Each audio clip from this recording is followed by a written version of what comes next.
I have a Hyundai Tucson here. I'm going to show you how to open the hood. First thing you're going to do is walk up to the driver's side.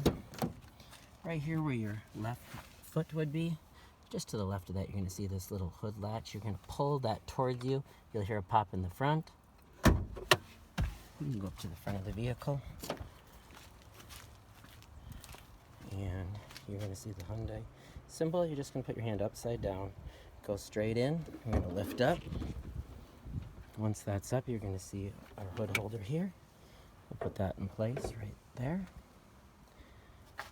Okay. Here's our latch. It's on the top. So that is on the hood. So you pull up, and that goes back. To close, we're simply going to push up on the hood. Hold this holder, set it back into place. We're going to bring the hood down. We're just going to set it there, make sure that safety latch. Put your hands there, push down, you'll hear it lock, and that's how you open and close the hood. This is a Hyundai Tucson.